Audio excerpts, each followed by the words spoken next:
अगला सवाल है तीन समीकरण x माइनस 2y बराबर 4 के कौन कौन हल है और कौन कौन हल नहीं है। ये रैखिक समीकरण लिखी हुई है आपके x माइनस 2y बराबर 4। मैं दोबारा ले लेता हूँ x माइनस 2y बराबर 4। ये एक रैखिक समीकरण है। इस रैखिक समीकरण का अभी पिछले प्रश्न में दूसरे वाले प्रश्न में हमने रैखिक समीकरण से ऐसे कोष्टक निकाले थे, ठीक है, क्योंकि हमने x का मान रखा था y का मान आया था तो हमने एक कोष्टक हमारे यहाँ पे पिछले सवाल में लिखे थे। अब इस सवाल में क्या है, कोष्टक आपको दिए हुए हैं यानी हल आपको दिए हुए हैं और समीकरण में रखना है। अगर समीकरण में रखने पर अगर दोनों साइड अगर बराबर आ जाती है, बराबर के इधर और बराबर के इधर, लेफ्ट और राइट वाली साइड अगर बराबर आ जाती है तो ये इसका हल होगा, और साइड बराबर नहीं आती तो इसका हल नहीं होगा। यही अपने से प्रश्न में पूछा कौन कौन हल है कौन कौन नहीं है। सबसे पहले 1 को ले लेते हैं। अब यहाँ पे जो क्वेश्चन नंबर 1 है इसमें आपको एक कोष्टक दिया हुआ है। कोष्टक है आपके पास 0,2। तो आपको याद होना चाहिए कोष्टक में जब भी दो अंक लिखे हुए हैं और बीच में कोमा है तो पहला जो अंक होता है वो हमेशा x का मान होता है। किसका मान होता है?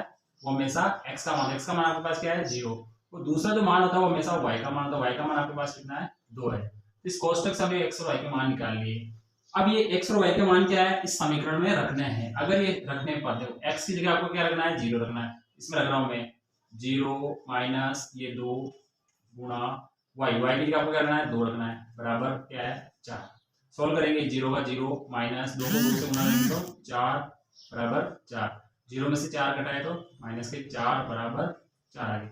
ये दोनों साइड क्या है? बराबर नहीं आई है। तो ये जो 0,2 है वो हल नहीं है, वो हल नहीं है, ठीक है। ये हो गया अपने पास। दूसरा ले लेते हैं हम। दूसरा आपके लिए है 2,0। तो x का मान यहाँ पे कितना है? x का मान आपके पास 2 है और y का मान आपके पास कितना है? 0 है। तो हमने x और y का मान रख दिया है। अब इसको क्या करेंगे, हम समीकरण में रखेंगे। इस समीकरण में रखेंगे, x की जगह को रखना है 2 माइनस 2 और गुणा 0 बराबर 4। 2 का 2 आ जाएगा, माइनस 2 को 0 से गुणा करेंगे क्या आ जाएगा? 0 बराबर क्या आ जाएगा? 4 आ गया। 2 में से 0 घटाया क्या हो गया आपके पास? 2। तो 2 बराबर 4। ये दोनों समीकरण क्या बराबर नहीं है यार। हम लिखेंगे कि 2,0 भी क्या है? हल नहीं है। ये अगला सवाल हो गया। अगला सवाल लेते हैं तीसरा। तीसरे का जो कोष्टक आपको लिखे हैं वो लिखा है 4,0। तो यहाँ पे जो पहला संख्या होता है वो हमेशा x का होता है। x बराबर क्या आपके पास? 4 और y बराबर आपके पास कितना है? 0 है। तो x बराबर आपके पास कितना आ गया? 4 आ गया और y बराबर क्या आ गया? 0। इसको समीकरण में रखेंगे, इस समीकरण में रखना है। ये आपके लिए एक समीकरण है, इस समीकरण का हल है। इसमें रखना है, इसके लिए क्या रखना है? 4 माइनस 2 गुणा y की जगह क्या करना है? 0 बराबर क्या गया? 4। 4 माइनस 2 को 0 से करेंगे क्या आएगा? 0 बराबर क्या आ जाएगा? 4।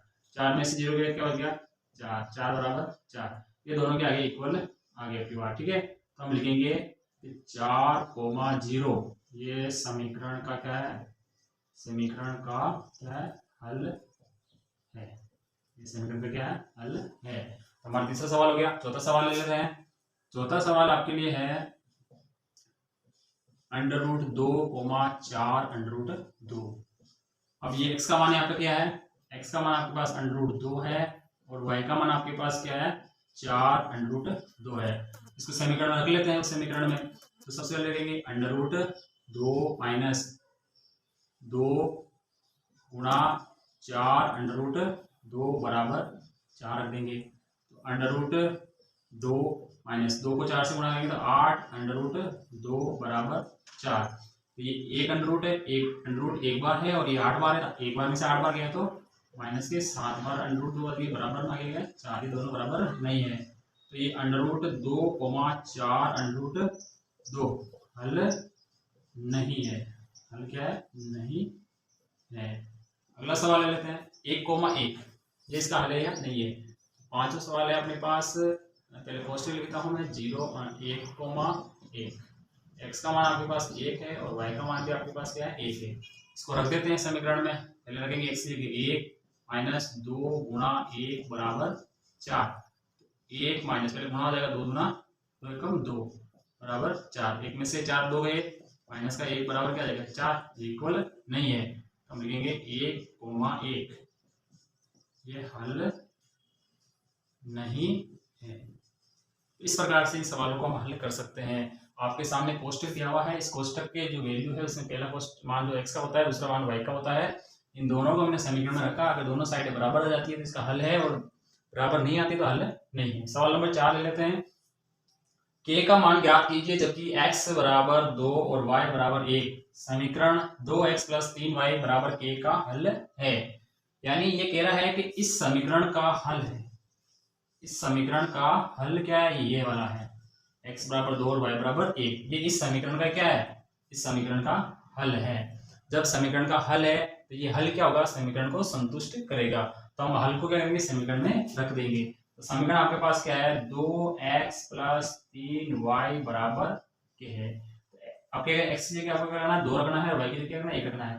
तो लिखेंगे 2 गुणा x की आपको क्या लिखना है, 2 प्लस, यहाँ पे प्लस का चिन्ह है, 3 गुणा y की जगह आपको क्या रखना है, 1 रखना है, बराबर क्या आ जाएगा, क्या आ जाएगा, गुणा कर लेंगे। 2 को 2 से गुणा कर आगे क्रम में 2 को 2 से गुणा करेंगे 4 प्लस 3 को 1 से गुणा करेंगे 3, बराबर क्या आ जाएगा, क्या आ जाएगा।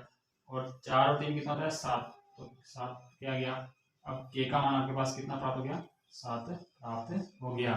यानी जब भी ये सवाल बहुत इंपॉर्टेंट सवाल है, ये हल है, ये समीकरण का हल है, तो आपको करना है समीकरण के हल के जो मान है x और y के, ये समीकरण में रख देना है। और रख के हम हल करेंगे तो आपको जो भी उत्तर प्राप्त हुआ वो k का मान ही प्राप्त होगा।